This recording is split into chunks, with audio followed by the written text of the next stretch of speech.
ಮಾಮಲೇ ಅದಕ್ಕೆಲ್ಲ ಭಯ ಬೀಳಲ್ಲ ನಾನಲ್ಲೇ. ನಿಮ್ಮ ಅದೃಷ್ಟ ಚೆನ್ನಾಗೈತೆ ಇವತ್ತು ಗನ್ ಮ್ಯಾನ್ ಇರ್ಲಿಲ್ಲ. ಇಲ್ಲ ಅಂದಿದ್ರೆ ಗುಂಡಿನ ಸದ್ದು ಇಡೀ ಕರ್ನಾಟಕಕ್ಕೆ ಕೇಳಿಸೋದು. 40 ಜನ ಬಂದು ನಮ್ಮ ಚಾಕು ಅಂತ ಅವ್ರ ಮನೆ ಹತ್ರ ಇದ್ದೆ. ಅಷ್ಟೊತ್ತಿಗೆ ಥ್ಯಾಂಕ್ ಗಾಡ್ ನಮ್ ಗನ್ ಮ್ಯಾನ್ ಇರ್ಲಿಲ್ಲ, ಮನೆಯಲ್ಲಿದ್ರು. ಇವತ್ತು ಅವರ ಅದೃಷ್ಟ ಚೆನ್ನಾಗಿದೆ, ಗನ್ ಮ್ಯಾನ್ ಇರ್ಲಿಲ್ಲ. ಖಂಡಿತವಾಗಿ ಇವತ್ತೇನಾದ್ರೂ ಗನ್ ಮ್ಯಾನ್ ಇದ್ದಿದ್ರೆ ಈ 40 ಜನರದಲ್ಲಿ ಒಂದಷ್ಟು ಜನಕ್ಕೆ ಗುಂಡಂತೂ ಬೀಳ್ತಾ ಇತ್ತು ಸೆಲ್ಫ್ ಡಿಫೆನ್ಸ್ ಅಲ್ಲಿ. We would not thought A second time. ಎರಡನೇ ಬಾರಿ ಯೋಚನೆ ಮಾಡ್ತಾ ಇರ್ಲಿಲ್ಲ. ಸೆಲ್ಫ್ ಡಿಫೆನ್ಸ್ ಅಲ್ಲಿ 40 ಜನರಲ್ಲಿ ಒಂದಷ್ಟು ಜನಕ್ಕೆ ರಿವಾಲ್ವರ್, ನಮ್ಮ ಗನ್ ಮ್ಯಾನ್ ಅಂತೂ ಗುಂಡಂತೂ ಆಗ್ತಾ ಇದ್ರು. ಅದರಲ್ಲಿ ಏನು ಎರಡನೇ ಮಾತಿಲ್ಲ.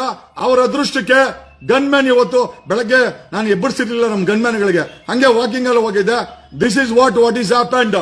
ಅಂಡ್ ಜಗ್ಗ ರಾತ್ರಿ ಬರ್ತಾನೆ ಗನ್ ಮ್ಯಾನ್ ಕರ್ಕೊಂಡು ಅಂದಿ. ರಾತ್ರಿ ಅಲ್ಲೇ ನಿನಗೆ ಗನ್ ಇದ್ರು ಬರ್ತಿದ್ದೀನಿ ನೀನು.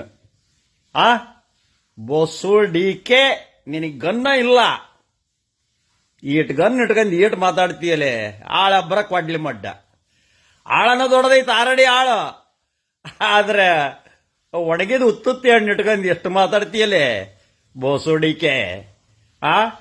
ನೀನು ಗಂಡಸಾಗಿದ್ರೆ ನಿನಗೆ ಗನ್ ಇದ್ರೆ ಆ ಗನ್ ಒಳಗೆ ಏನಾರ ಬುಲೆಟ್ ಇದ್ರೆ ಬೋರಲೆ ಮಗನೇ ನೀ ನನ್ನ ಬಾಗ್ಲಿ ಬಂದ್ರೆ ಬಂದ್ ಕೂಡಲೇ ನಾ ಬೂಟೆಲ್ ಹೊಡಿಲಿಲ್ಲದ್ರೆ ನಾನು ಅಪ್ಪ ಹುಟ್ಟಿಲ್ಲ. ರಾಸ್ಕಲ್ ಯಾರೇ ಗನ್ ಮ್ಯಾನ್ ಬರ್ತಾನ ಅಂದಿದ್ದಲ್ಲ, ನಿನ್ನ ಗನ್ನು ತಗಂಬ. ನಿಂದೈತಲ್ಲ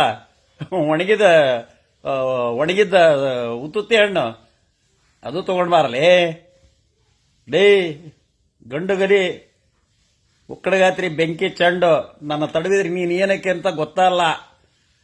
ನಾನು ರವಿಚಂದ್ರನ್ ಅವರಲ್ಲ, ನಾನು AGPಗಳಲ್ಲ, ನಾನು ರಮೇಶ್ ಜಾರಕಿಹೊಳಿ ಅಲ್ಲ. ಅವ್ರನ್ನ ತಡವಿದ್ದಿ ನೀನು ನನ್ನ ಒಂದು ಸ್ವಚ್ಛ ಮಾತು ಹೇಳ್ತಾ ನೋಡು, ಮುಚ್ಚಿಕೊಂಡಿರು. ಇಲ್ಲ ನೀನು ಗಂಡಸಾದ್ರೆ ನನ್ನ ಮನೆಗೆ ಬಾ. ಎರಡರಾಗ ಒಂದು ಚಾಲೆಂಜು. ಇಲ್ಲ ಮುಚ್ಕೊಂಡಿರ್ಬೇಕು ನೀನು. ಯಾರ್ಯಾರ್ದಾರ ಸುದ್ದಿ ಮಾತಾಡಬಾರ್ದು ನೀನು.